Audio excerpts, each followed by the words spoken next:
German and French histories, as well as some remaining Italian histories, the precarious state of universal history. As much as the events in Italy fascinated the historians, Latin Christendom's proper context was still the world, however widely or narrowly it was understood.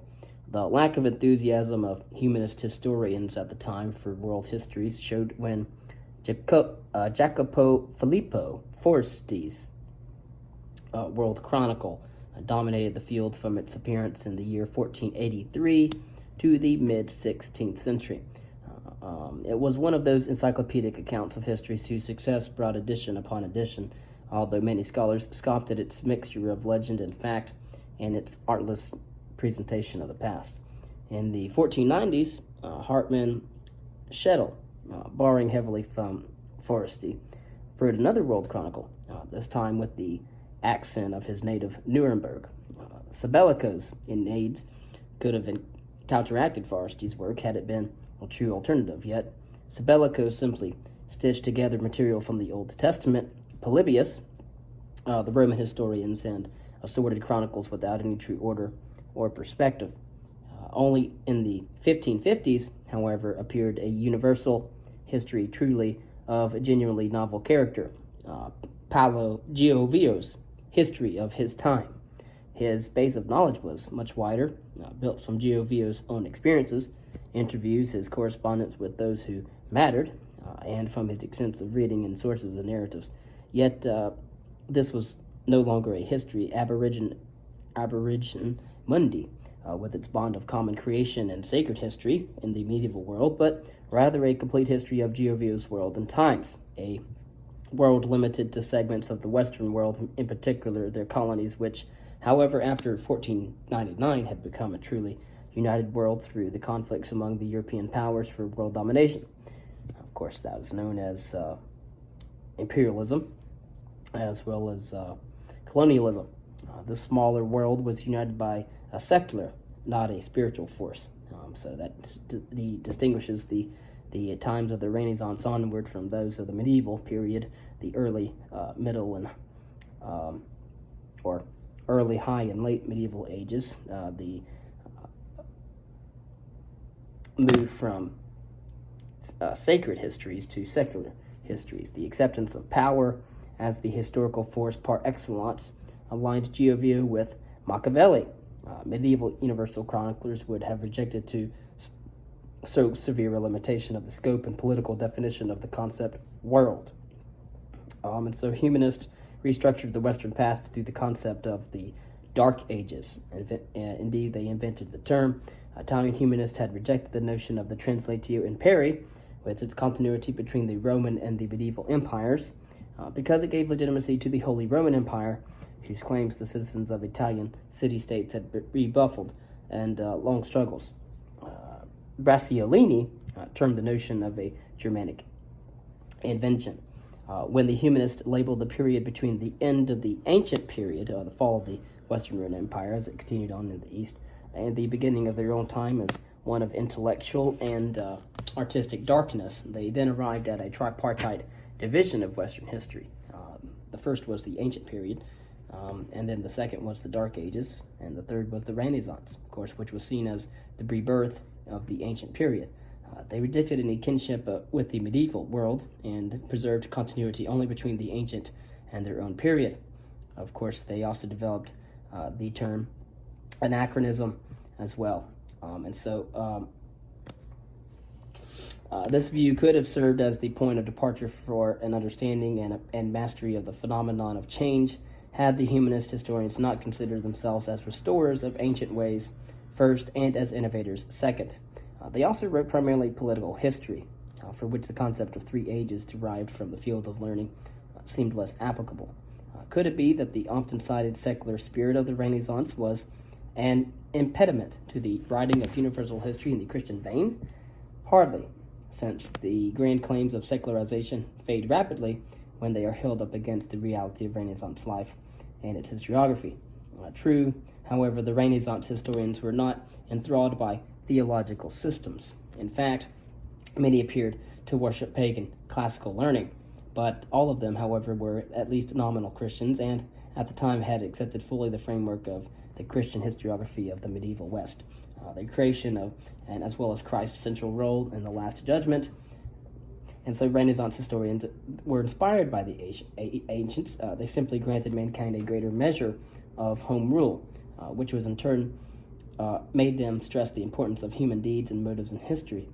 There was no viable ancient model of universal history known to them which could have replaced the Christian one, even if they had wished to use it. And having rejected the medieval model in their historiographical practice, the humanist historians simply did not write universal history of the ab orb condita type, and of course nothing in their intellectual world made them miss it.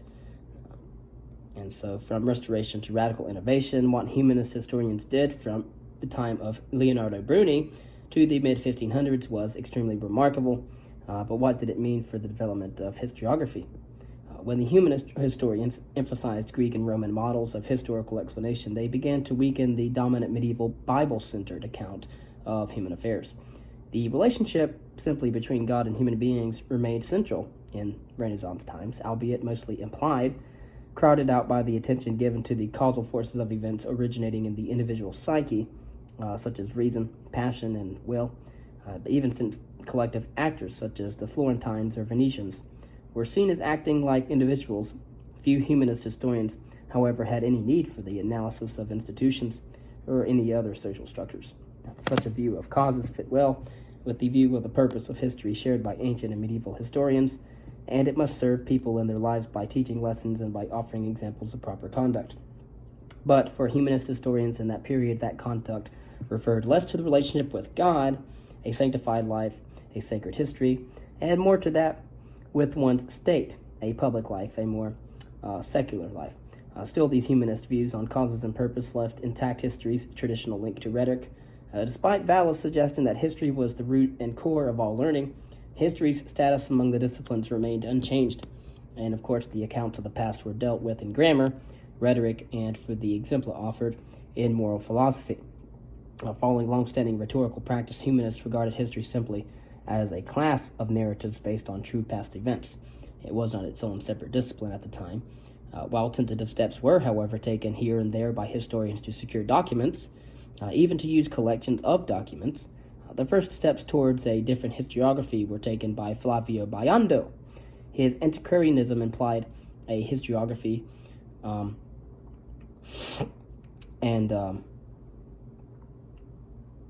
a history with the aim of reconstructing the past instead of giving lessons.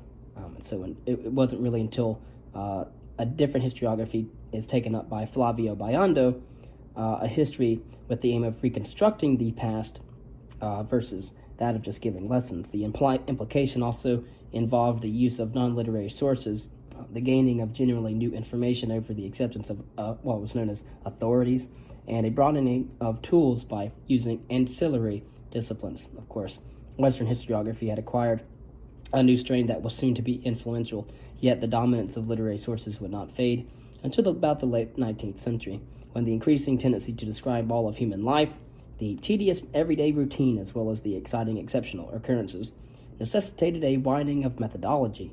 As for most humanist historians, they even strengthened the link between classical philosophy and philology and historiography, which proved both fruitful and firm well into the 1800s.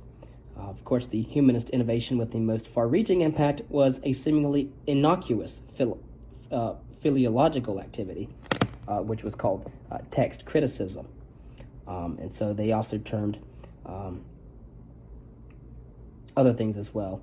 I came up with some other terms, but it's mostly just known as text criticism. The general triumph of the latter was marred only by the introduction into historical studies as late as 1498 of a celebrated forgery at the time, which was called the Lost Works of Berosus and Manetho, in Italian editions by Giovanni Annio di Viterbo.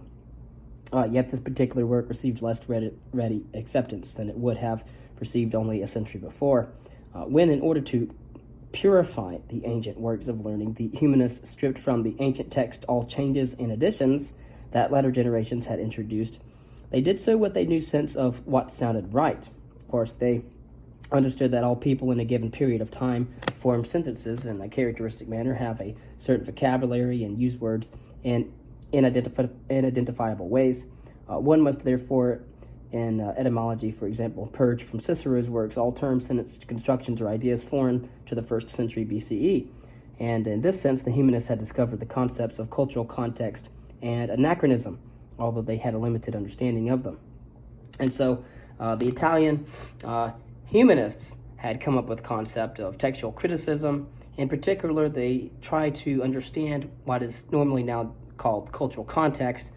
They also came up with the term anachronism, trying to, essentially by creating the term Dark Ages, distance themselves from the time of their own as from that of the ancient past. And of course, at issue was by no means always a literary text, as was shown by the brilliant piece of text criticism. For example, the discourse of Lorenzo Valla on the forgery of Constantine.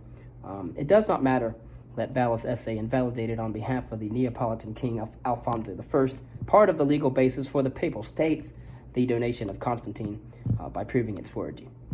It mattered, however, that text criticism could now erode or even destroy the entire claim to authority for a document which for many centuries had been accepted despite some doubts.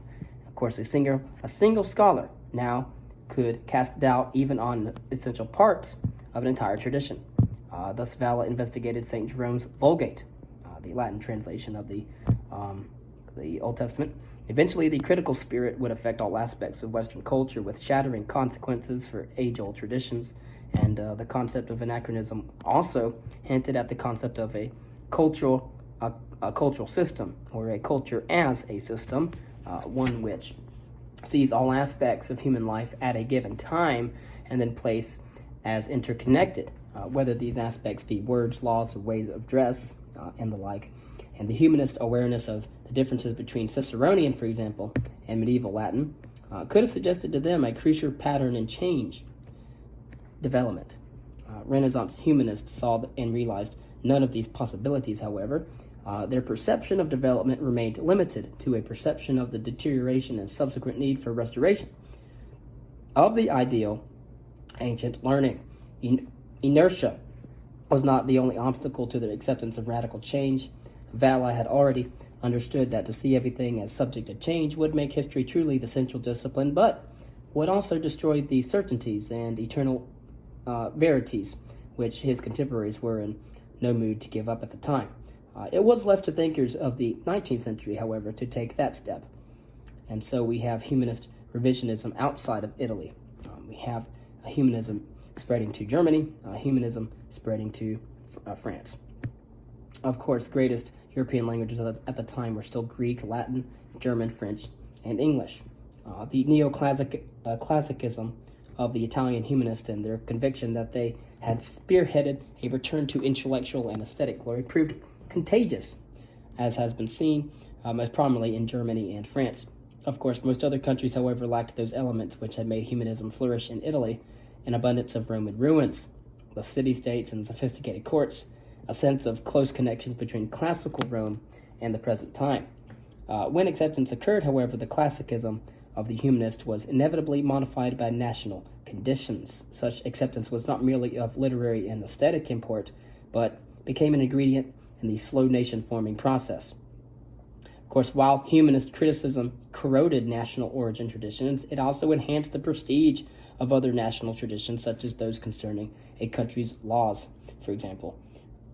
And so we find a quest for German history. German humanism, including a humanist historiography, found its major support at the imperial court and in the cities. As secretary of Frederick III, Enea Silvio Piccolomini, later also known as Pope Pius II, resided at the court for years and exerted influence on behalf of the humanist cause. He introduced Germans to Tacitus's Germania, with its flattering portrait of morally pure Germans, small unit self-government, and a purely German non-Trojan origin. And so you have, in the year 1500 in Germany, the tripartite mixture of Maximilian's court. You had German traditionalism, as well as incipient national feeling as well, and then, of course, the Italian humanist historian innovations. With those three, you had half a century later Again, around 1500, the court of Maximilian I, with its curious mixture of German traditionalism, incipient national feeling, and Italian innovations, was closely connected with a circle of scholars who, at the time, attempted to write German history in the humanist manner. We have a man by the name of Conrad Celtus, who edited Tacitus's Germania, discovered Roswitha of Gandersheim's Epic of Otto I as a source for German history, and above all, attempted to imitate Biondo, if you remember Biondo, and his achievements with his Germania Illustrata. However, Celtus failed to complete the task, as did Johannes Cuspinianus, or Speichemer. The latter's main work, Cuspinianus, or Speichemer, his work, The Caesars and Emperors of the Romans up to Maximilian, turned out to be more erudite and dynastic than nationalistic. Again, we have dynastic descent versus nationalistic state at this time. Of course, similar difficulties in recording humanist erudition and cosmopolitanism, dynastic preferences and regional loyalties also beset the first survey of the German past. We have Wimpfeling's Epitome of German History, Johannes Nauclerus's Memorabilia, a Universal History, and Aventinus's Bavarian Chronicle. Respect for the empire and German pride made all three men insist on the old idea of a transfer of the Fourth Empire from Rome to the Germans. Of course, as you think, from Babylon to Persia to Greece to Rome, and now Germany.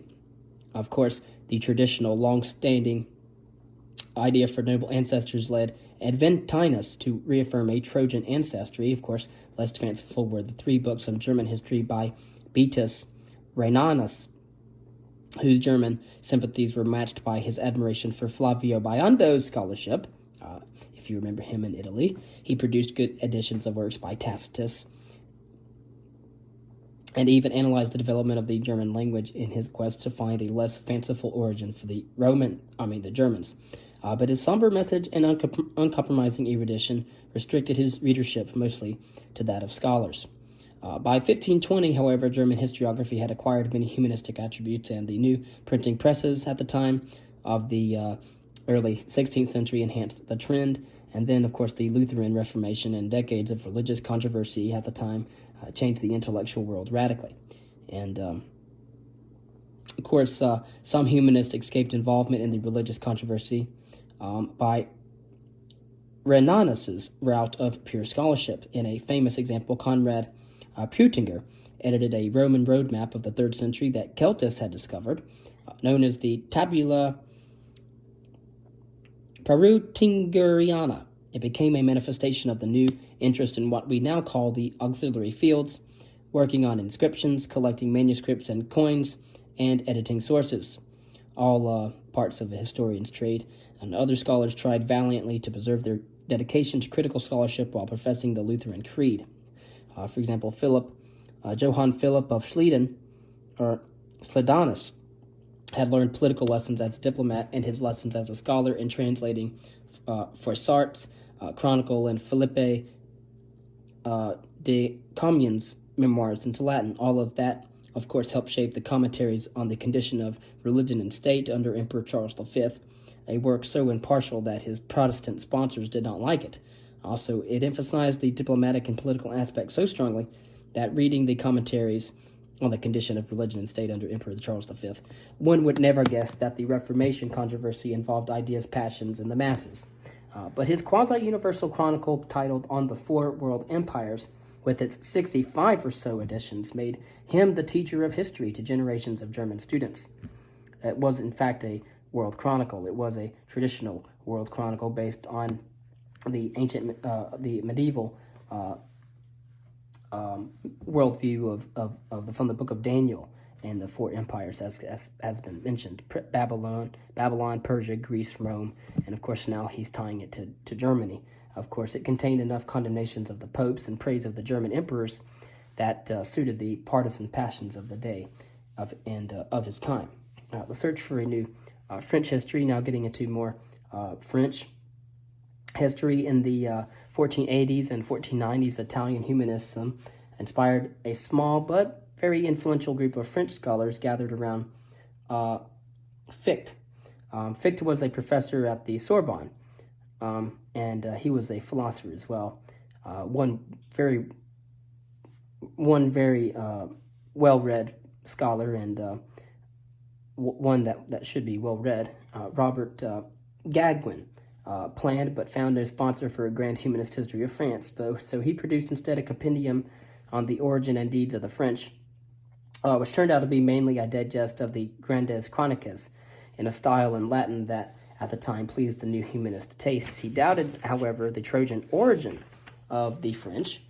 For example, Corpus Juris Civilis, but expressed his doubts so gently that scholars still argue today whether or not Gagouin intended any criticism at all. In contrast, Paolo Emilio, he was a humanist from Verona, whom Louis the 12th had entrusted with writing a history of the French.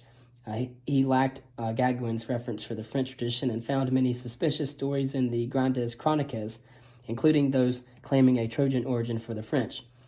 In his On the Deeds of the French to 1488, it influenced French historiography through its novel viewpoints and its artful Latin.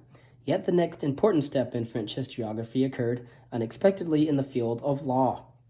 The battle over the true church tradition was raging in all of Europe when in France another tradition came under attack, the centuries-old version of Roman law. Ever since the Emperor Justinian had ordered the sifting of the huge and chaotic mass of Roman laws that resulted in a systematic corpus of Roman laws, the Christian world had in its possession what was called the Corpus Juris Civilis. Of its four parts, the second, the Digest of Pendex, became the primary law book. Throughout the medieval period, however, the Corpus Juris Civilis had been held in awe as the body of absolute and perfect law. Of course, one only compare the Roman law to that of the American law today, similar in the fact that there were so many of them, laws for everything. Medieval legal scholars had maintained that all the difficulties they encountered in applying the code to their lives were simply due to an imperfect understanding of Roman law, and since it was hardly proper to change so perfect a law in accord with new situations, one wrote glosses and commentaries ostensibly in order to understand the unchanging law in a very new light. Of course, the chain of glossators was broken when the humanists applied their new text criticism to Roman law. As the humanists saw it, Justinian's compilers under the leadership of Tribonian had taken pure Roman law in the ancient world and distorted it by introducing language and concepts of their own 6th century world. Humanists raised the battle cry, back beyond Tribonian, back in short to the pure Roman law by means of restoring the pure Latin texts. That was the spirit which had moved Maffeo Veggio in his word analysis of the Digest, Pomponio Leto in his institutional studies, Pietro Crenito in his attempts at restoring Roman law, and Angelo Poliziano in his paleographical studies on the Florentine copy of the Digest. Theirs was the first assault on the assertion that the Corpus Juris Civilis represented Roman law in the definitive form. The awareness of change and a sense for anachronism, which was the powerful forces loosed by text criticism, were about to bring a historical perspective to law. At the time, the Italian critics found an early French partisan in Guillaume Boude. His annotations on the Pendex belonged to the annotation literature that reached from Valla to Erasmus and questioned the traditional text of authoritative works. Tribonian was seen as an illiterate, a butcher of text. The great Italian glossators Bartolo of Sassoferrato and Franciscus Accursius deluded themselves when they thought that all they did was to interpret Roman law, whereas they really altered its meanings with their amplifications, explanations, and conclusions. Boude, however, still adhered to the back of the pure Roman law ideal, although he sometimes hinted at a true historizing of the law, the view that the law changes together with its society. As an enthusiast of the classics, however, who had also written a pioneering work on Roman coinage, he was unable to abandon the ancient period as the ideal one. Of course, the humanist method of restoring the pure Roman law through textual criticism came to be known eventually as the Mos Gallicus Juris Docendi, or the French method of teaching law, while the phrase Mos Italicus, or Italian method, referred to the medieval glossators' approach. The French method of teaching law again, Mos Gallicus Juris Docendi, gained new strength from the work of an Italian called Andrea Alciati. Andrea Alciati taught for only 4 years at the University of Bourges, where students were attracted by his expositions, which came directly from the texts and not from glosses or other interpretations of those texts. The fact that Alciati returned to Italy in the year 1532 had to do with his unpopular defense of the papacy and his derision of the French, who glorified their institutions by classicizing them. He left behind a legal tradition that at first glance appeared to be no more than a restoration of Roman law, but that actually had begun to erode the position of Roman law as the one perfect law of timeless validity. Such a change made it easier for future French legists to consider the study of medieval customary law worthwhile and thus understand that developments occur in the field of law as they do in all of human life, that law, too, had a history.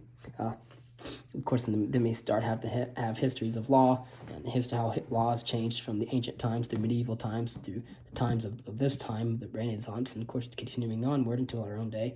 The cautious revisionism of English historiography.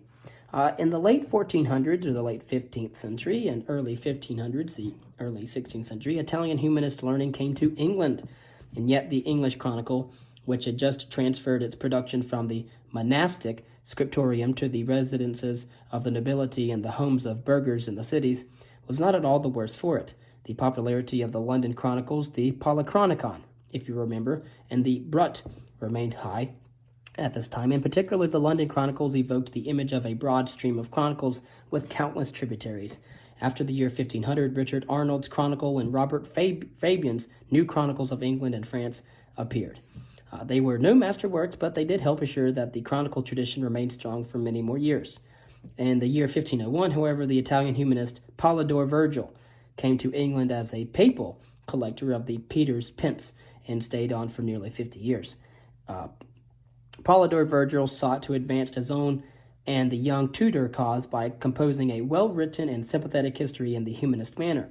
Although Polydore Virgil's work, published in 1534, fit the day's humanist fashion and pleased its Tudor patrons, it disturbed the English because he downgraded, mainly by deliberate neglect, the fantastic tales about the early Britons, including the stories of, if you remember, the Trojan origin and also that of King Arthur. But also, Polydore Virgil's English history began with the Roman period, and a Rome-centered view was offensive to so well an entrenched tradition and English pride, particularly in a period of intensifying conflict with the Church of Rome. Still, however, the work remained for decades the prominent English history, the history of Polydore Virgil, his English history. About the year 1513, Thomas More wrote his History of Richard III.